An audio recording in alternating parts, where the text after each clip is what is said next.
This is a homage beat. When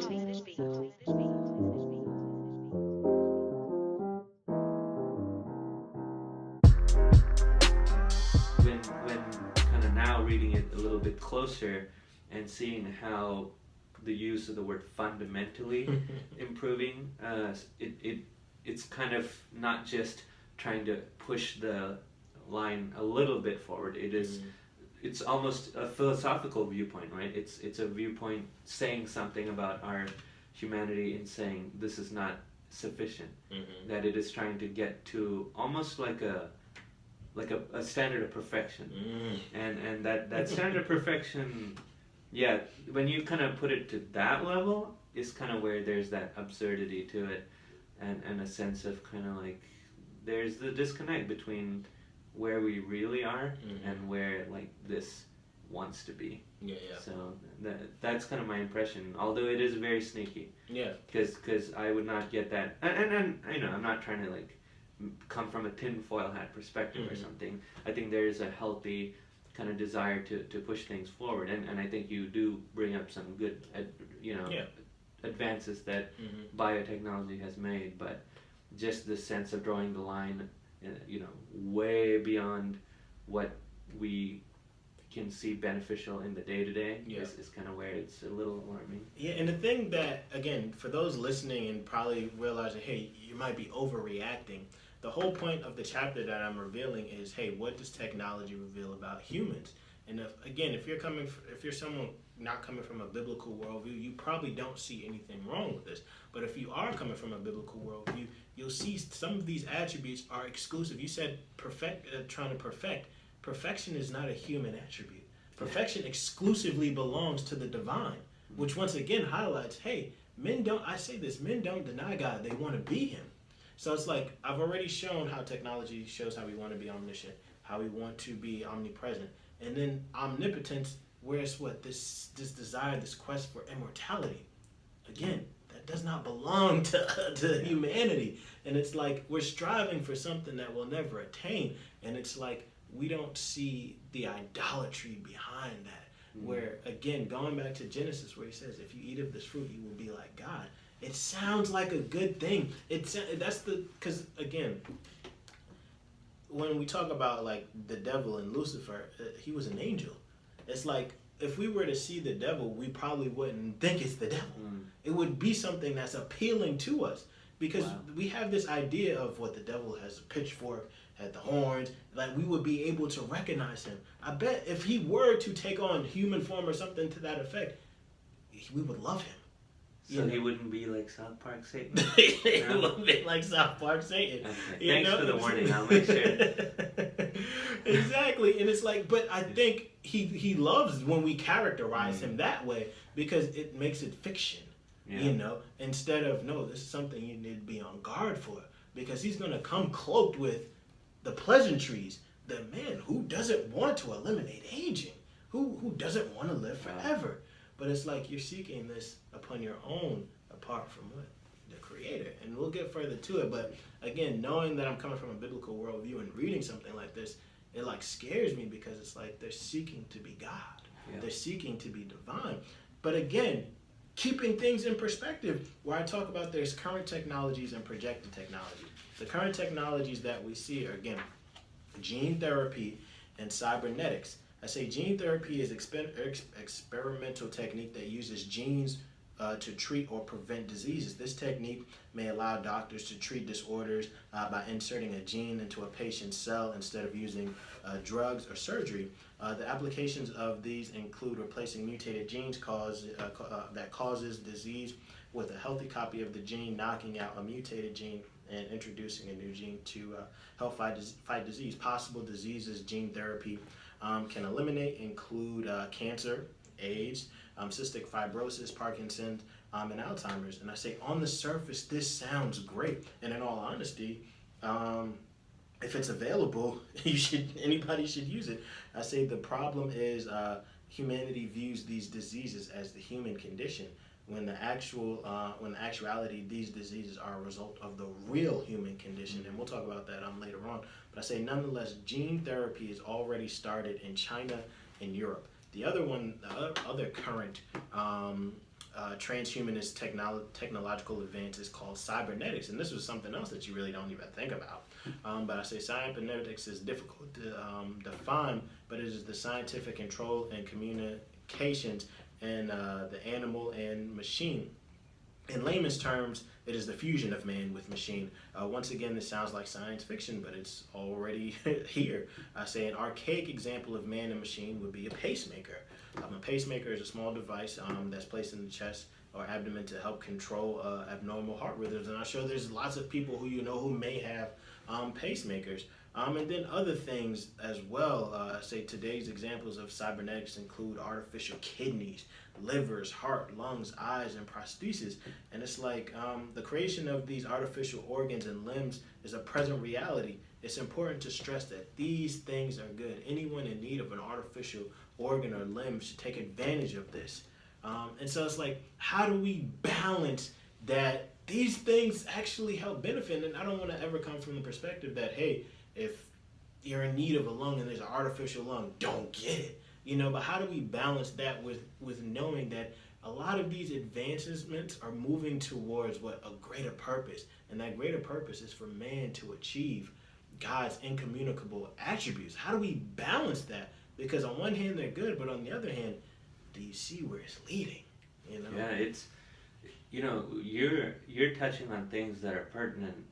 Not just within kind of the context we're talking about. We're talking in the context of kind of what this means in light of what we believe about the world around us and about God and His relationship with us, right? Which it's obviously a very important conversation to have.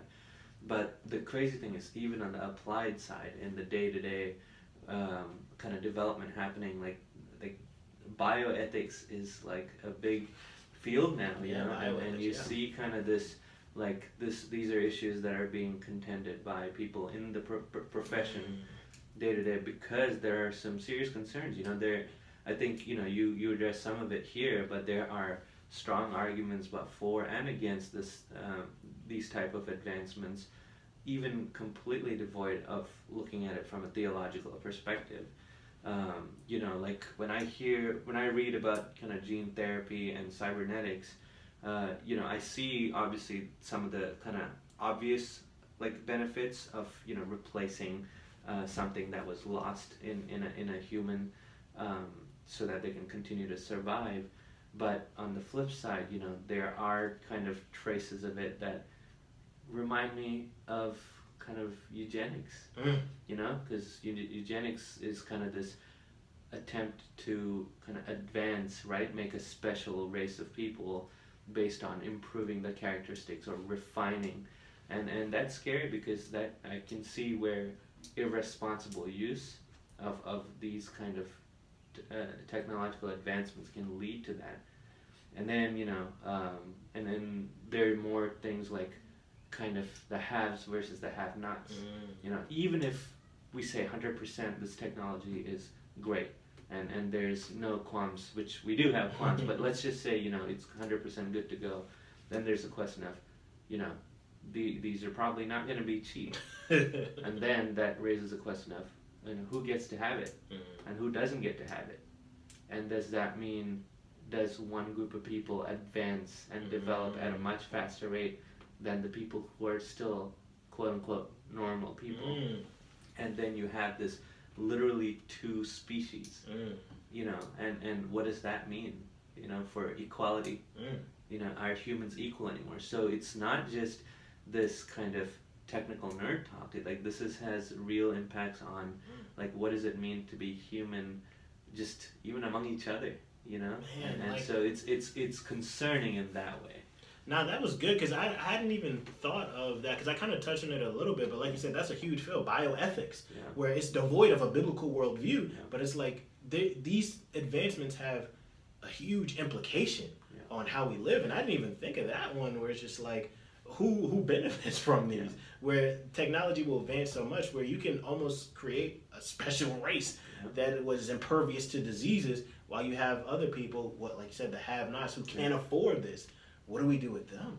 And it's like, I didn't even think about that. And I'm glad, Absolutely. like I said, having people who have some familiarity, because I'm just coming from a layman's term. I did my Right. little bit of research, and I'm viewing it theologically. But Right. someone who's in this world, like, that was something I didn't even think about. So again, it's like there's an aspect of this book that is apologetic, Sure. where it's like it forces you who does not believe in God that you have to wrestle with these things. And it's like, where do you draw the line? And it's like, who am I to draw that line, you know? Because those are going to be some real questions that you're going to have to be faced with. Again, Absolutely. even if you don't believe in a biblical worldview, where it's like, man, those are tough decisions that you have to make. And the crazy thing about it is, we're talking about these are current things that are going on. Yeah. I haven't even got to the future advancements. Right. So it's like, those are the dilemmas we have just with things that are current. Like I said, gene therapy is already practiced. And like I said, I wrote this book in 2015, so who knows what other countries practice it. But it says China and Europe already practice gene therapy. So it's like eventually it's going to become more widespread. Yeah. And as much as it's a good thing, we have those ethical dilemmas that we have to work through. And it's like, man, those are some very, very difficult things. But again, those were current advances that we see currently. But I talk about projected advancements that are happening in the future. I talk about nanotechnology, artificial intelligence, and cloning. I say nanotechnology is science, engineering, and technology conducted at the nanoscale, which is about 1 to 100 nanometers. The potential of nanotechnology is unlimited. It is said that nanotechnology will be able to manipulate atoms. Again, nerd talk, but essentially what it means is atoms are the building blocks of everything, and nanotechnology could give man the ability to construct and deconstruct them into anything he wants. Man could potentially rearrange the atoms in coal to make a diamond, or the atoms in sand to make a computer chip. And it's like crazy to think about that, because I think again, I don't know if people will get this reference. I think there was that animated movie Big Hero 6, where I think the villain he could manipulate, like he came up with this idea or this invention of nanotechnology. And it's essentially, the best way to explain it is that you can basically create anything, just whatever you want, using these nanotechnology to do it. So again, highlighting what a divine attribute, even though we have it, but we can't just create any single thing that we want from, like, we can't create the coal from a diamond, but potentially we might be able to do that. I said essentially nanotechnology could become both omnipresent and omnipotent. And nanotechnology could make men the supreme creators, because they would ultimately be able to create a utopia. While nanotechnology highlights man's desire to be the supreme creator, artificial intelligence highlights man's desire to breed supreme intellects. Artificial intelligence is the ability of a digital computer or a computer-controlled robot to perform tasks commonly associated with intelligent beings. And I said there are three calibers of all artificial intelligence: artificial narrow intelligence, ANI, artificial general intelligence, AGI, and artificial super intelligence, ASI. And I say ANI is artificial intelligence that specializes in one area. Several examples of ANI include the ability to play chess, video games, and smartphone applications. However, these examples are equal or exceed human intelligence only in one area. There's a difference between ANI and AGI. AGI refers to artificial intelligence that is as smart as a human across the board and can perform any intellectual task. I say currently there's research and tests being done to create such an intelligence. And like I said, this book was written in 2015. This is actually a reality now. We were a couple months ago, we were in community groups, and Roshan shows us and the guys this video of Sophia. And go ahead and take it away, because Sophia blew my mind, and that was before I had even, I wrote the book before even knowing about Sophia. And if you're listening, please go look up who Sophia is, and I'll let Roshan tell you about